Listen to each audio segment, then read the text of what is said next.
Welcome to Kwento Kids! Sumabay sa aming pagsalaysay ng mga kwentong puno ng saysay.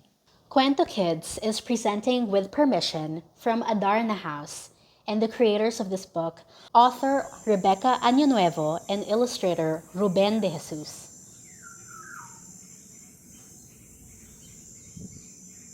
Ang mahiyaing manok. Parang hindi napapagod ang mga manok ni Mang Oka. Pag nagsimula ang isa, susunod ang iba. Sa pagtilaok halos oras-oras. Mula umaga hanggang tanghaling tapat. Hanggang hapon, hanggang hating gabi. Lahat sila'y nakadilat. Lahat sila'y nagpupuyat. Taktalao! Taktalao! Taktalao!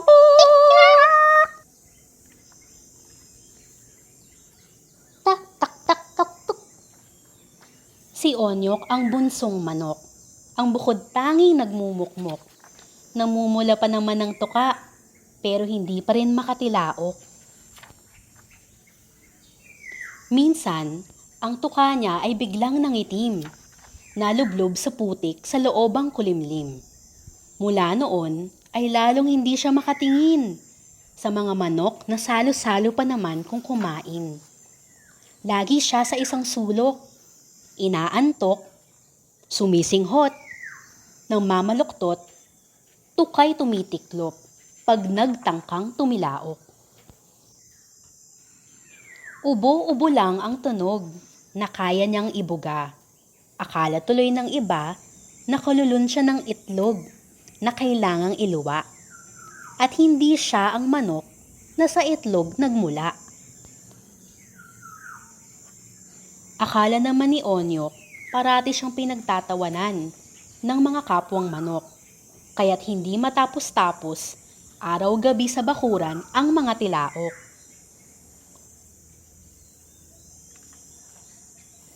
Onyok! Sabi ng kalarong si Kokok. Mabait ang mga kapwa manok. Gusto ka nilang matutong sumunod. Mag-ensayo ka sa pagtilaok.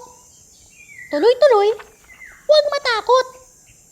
Para ano't naging isa kang manok kung hindi rin lang titilaok. Nang ubos lakas, lubos-lubos. Mahal na kaibigang Kokok, bakit kasi isinilang pa ako? Paano ako naging manok? Ay puro naman ungol.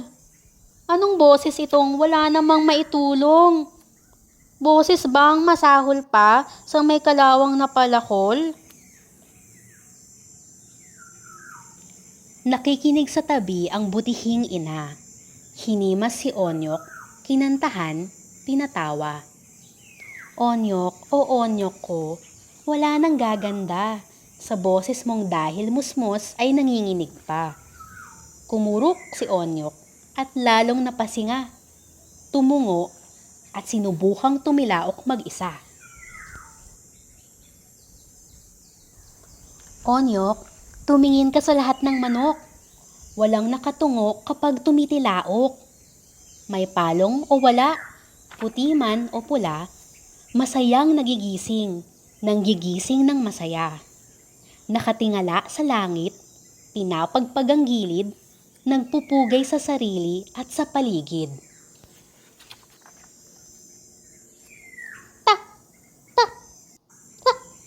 Talaok! Si Onyok, ang mahiyaing manok, iniunat ang likod, ikinuskos ang paa, itinaas ang leeg, inilatag ang pakpak, at saka tumilaok ng matinis at sunod-sunod. Ngayoy hindi mapigilan ang batang si Onyok. Minsan ang sabi sa ina at kay Kokok, paglaki ko, ako naman ang magtuturo sa mga mahiyaing batang manok kung paano ang pagtilaok. Una, iunat ang likod.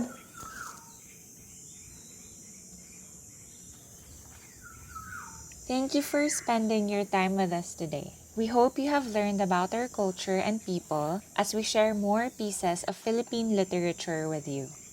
You can also read Adarna House books online through buribooks.com, an extensive e-library of Adarna House books.